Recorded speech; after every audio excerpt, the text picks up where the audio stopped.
ഖുർആനിനകത്ത് യേശുവിനെ കുറിച്ച് അങ്ങ് പറയുന്ന കാര്യങ്ങൾ ഞാൻ വിശ്വസിക്കുകയും പ്രസംഗിക്കുകയും ചെയ്യും. കാരണം അങ്ങാണ് എന്റെ ദൈവം, ഖുർആൻ അങ്ങയുടെ വചനമാണ്, അങ്ങ് തന്നെ വേണം എന്നെ പഠിപ്പിക്കാൻ യേശു ക്രിസ്തു ആരാണ് എന്ന് അള്ളാഹുവിനോട് പ്രാർത്ഥന. എന്റെ ദൈവത്തോട് പ്രാർത്ഥന കഴിഞ്ഞു. ഞാൻ ഖുർആൻ തുറന്ന് വായിക്കാൻ തുടങ്ങി. ഖുർആനിനകത്ത് 114 അധ്യായങ്ങളുണ്ട്. ഒന്ന് ഉറക്കെ പറഞ്ഞ്, എത്ര അധ്യായങ്ങൾ? 6666 വാക്യങ്ങളുണ്ട്. എത്ര വാക്യങ്ങൾ? ഞാൻ ഈ ഖുർആൻ ഇങ്ങനെ വായിച്ചു പോകുമ്പോൾ മുഹമ്മദ് നബിയുടെ പേര് കണ്ട സ്ഥലങ്ങളിൽ അടിയിൽ വരയിട്ടു. അദ്ദേഹമാണ് ഇസ്ലാം മതത്തിന്റെ സ്ഥാപക നേതാവ്, ഖുർആനിനെ ഈ ലോകത്തിലേക്ക് തന്നയാൾ. പക്ഷേ അദ്ദേഹത്തിന്റെ പേര് ഖുർആനിൽ വെറും 4 സ്ഥലങ്ങളിൽ മാത്രമാണ് ഞാൻ കണ്ടത്. എന്നാൽ അതേ ഖുർആനിൽ യേശു ക്രിസ്തുവിന്റെ പേര് 25 സ്ഥലങ്ങളിലാണ് ഞാൻ കണ്ടത്. ഇയാൾ ആരാണെന്ന് നിങ്ങൾക്ക് ഞാൻ പ്രത്യേകം പരിചയപ്പെടുത്തി തരേണ്ട ആവശ്യം ഉണ്ടാവില്ല.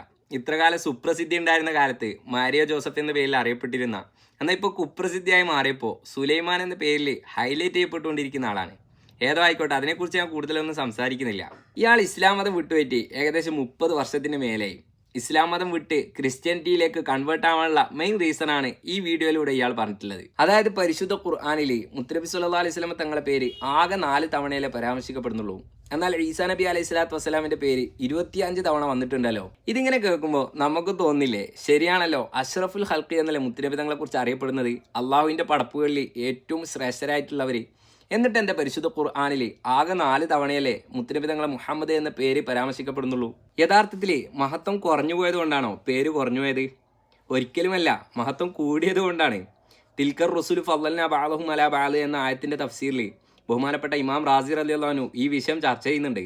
യാ ഈസ, യാ മൂസ, യാ ആദം ഉസ്കുൻ അൻത വസൗജുക എന്നൊക്കെ ഓരോ നബിമാരെയും പേരെടുത്ത് വിളിച്ച റബ്ബ് തആല മുഹമ്മദ് എന്ന് ഒരു തവണ പോലും പേരെടുത്ത് വിളിക്കുന്നില്ല.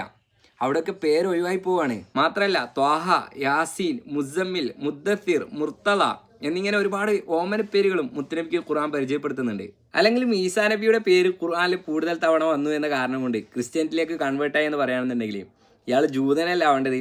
കാരണം പരിശുദ്ധ ഖുർആനിൽ 136 തവണ മൂസാ നബിയുടെ പേര് പറയുന്നുണ്ട്. ഫിർഔന്റെ പേര് 74 തവണ പറയുന്നുണ്ട്. അതിനേക്കാൾ കൂടുതൽ ഇബ്ലീസിന്റെ പേര് പറയുന്നുണ്ട്. എന്താ അയാൾ ശാത്താന്റെ ആളായി മാറിയില്ല? ഇതിനൊക്കെ ഖുർആനെ കുറിച്ച് തീർത്തും അജ്ഞരായിട്ടുള്ള ആളുകളെ വേണ്ട രൂപത്തിൽ മിസ്യൂസ് ചെയ്തതെന്ന് മാത്രമേ പറയാൻ പറ്റുള്ളൂ.